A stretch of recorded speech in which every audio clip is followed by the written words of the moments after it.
All right, meanwhile, a group of moderate Democrats have signed a promise to America, joining together to fight socialism within their party.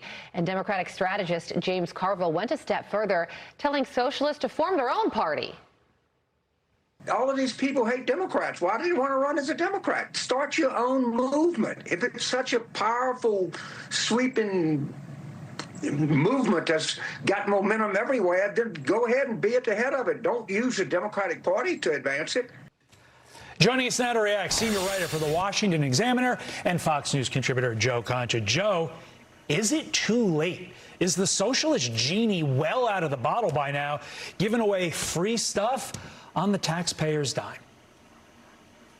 Oh, it's out of the bottle at this point, Todd. It's sitting on the couch and saying, get out of my house at this point. If you are the E word in politics these days, whether we're talking Republican or Democratic, especially on the Democrat side, the E word being establishment, because that equals status quo, and that equals someone who will be targeted in a primary election. On the Democrat side, as we saw on Tuesday here in New York, less than half of the people who voted in the mayoral election that gave us Zohran Mamdani voted in this primary, but those who did come out were very effectively targeted by the DSA. Get to know those three letters because it's almost like AOC, the Democrat Socialists of America. They have the energy, they have the momentum, they have the money to win elections in cities like New York or Washington, D.C., as we saw recently, or in Seattle. Meanwhile, the Democratic National Committee, the establishment, is a rudderless ship. They have a leader in Ken Martin who will be ousted soon. You can save the tape on that one. And that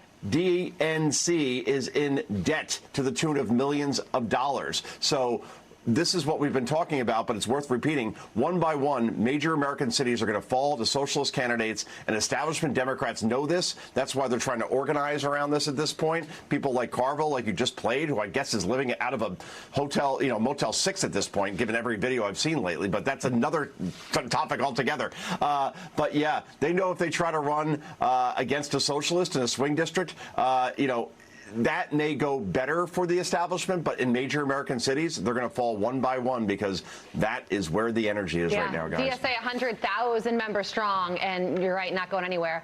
Also, Joe, Axios has this piece out right now about how House centrist Democrats are plotting a counterattack against the growing socialist wing of their party. We have the quote up right there. I'm going to read the part that should be underlined.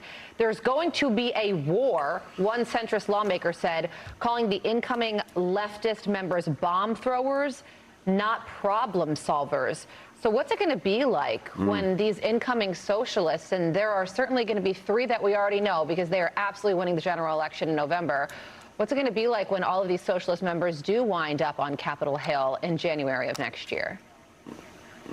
Well, Carly, let's go with another word, the U word, as in ugly. But at the same time, I think it's a losing war. Let's put it this way. The news story that you just talked about before I came on was about AOC running possibly for Senate in New York. If AOC runs for Senate in New York against Chuck Schumer, who is profoundly unpopular, Schumer will lose, and Schumer will lose quite easily. So they can organize as much as they want, but in the end, especially young voters are coming out for the socialist stuff because they see government as the problem. They see everything that they have in terms of debt, in terms of unaffordability, not being able to accomplish the American dream. They blame government instead of themselves as far as individuals. And when that's the case, Democrats will be the first to fall here as far as the ones that are in power. So, yeah, they can organize all they want, but I think in the end, socialists, they hate MAGA, but they hate even more the E word, the establishment Democrats who they believe have failed them,